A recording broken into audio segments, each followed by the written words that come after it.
नाही निघायचे आहे, आता लागल तुझे. रसायनीकरांना 9 ऑगस्ट रोजी सायंकाळी 7 वाजण्याच्या सुमारास अतिरिक्त पाताळगंगा एमआयडीसीहून भरधाव वेगात येणाऱ्या सिमेंट बल्करने अक्षरशः घाबरवून सोडलं.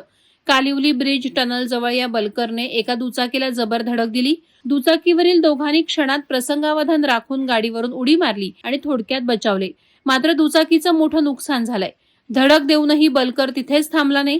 तो वेगानं पुढे जात चावणे शिवाजी महाराज चौकात शिरला आणि 2 वाहनांना ठोकर देत निघून गेला. त्यानंतर स्थानिक तरुणांनी निर्धारानं त्याचा पाठलाग सुरू केला. शेवटी पराडे कॉर्नर रसायनी येथे वेगवान पाठलागानंतर बल्करला गाठण्यात यश आलं. चालकाला वाहनातून बाहेर खेचल्यावर खरी परिस्थिती समोर आली. तो दारूच्या नशेत पूर्ण धुंद होता असं प्रत्यक्षदर्शीकडून समजलं. संतप्त जमावानं त्याला चांगलंच चोपलं आणि बल्करचंही नुकसान केलं. अखेर अपघातास कारणीभूत ठरलेल्या चालकाला रसायनी पोलिसांच्या ताब्यात देण्यात आलं.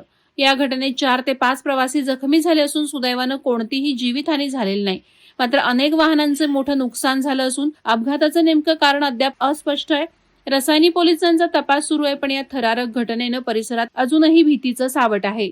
वादळवारा लाईव्हसाठी न्यूज ब्युरो, रसायनी. नवी मुंबई व रायगड जिल्ह्यातील ताज्या बातम्या आणि घडामोडींसाठी सबस्क्राईब करा वादळवारा लाईव्ह चॅनल आणि दाबा बेल आयकॉन.